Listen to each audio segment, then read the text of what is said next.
মোবাইলে নিজ স্ত্রীর সাথে সহবাসের ভিডিও ধারণ করে ঘরে বসে ওই ভিডিও দেখছিল তরিকুল ইসলাম মিঠু দম্পতি।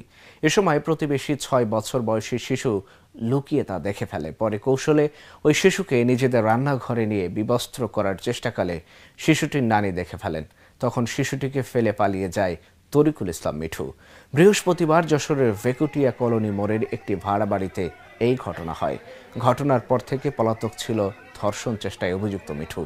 শনিবার রাত 12:30টার দিকে মিঠু তার বাড়ি ফিরলে স্থানীয়রা গণপিটুনি দিয়ে পুলিশে খবর দেয়। পুলিশ মিঠুকে যশোর জেনারেল হাসপাতাল থেকে প্রাথমিক চিকিৎসা দিয়ে থানায় আনলে আগে থেকে থানায় অবস্থান নেওয়া ওই এলাকার লোকজন গণপিটুনি দেওয়ার চেষ্টা করলে পুলিশের গাড়ি থেকে লাফিয়ে দৌড়ে নিজেই থানা হেফাজতে ঢোকার চেষ্টা করে মিঠু। হাজতের গেট তালাবদ্ধ থাকায় সেখানে দ্বিতীয় দফা গণপিটুনির শিকারও হয় সে। পুলিশ দ্রুত পরিস্থিতি নিয়ন্ত্রণে এনে মিঠুকে হাজতে ঢোকায়। এই ঘটনায় কোতোয়ালি মডেল থানায় শিশুটির নানি মিঠুর বিরুদ্ধে ধর্ষণ চেষ্টার অভিযোগে একটি মামলা করেছেন। আমি উক্ত সংবাদ পেয়ে তাৎক্ষণিকভাবে আমার মোবাইল টিম সেখানে পাঠাই।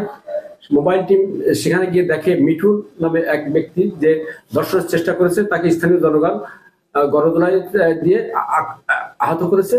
তখন আমার মোবাইল টিম তাকে নিয়ে প্রাথমিক চিকিৎসার জন্য হাসপাতালে নিয়ে যায়। পরবর্তীতে তার নানি থানায় এসে একটা এজাহার দায়ের করে মামলা রেকর্ড প্রক্রিয়া দেয়।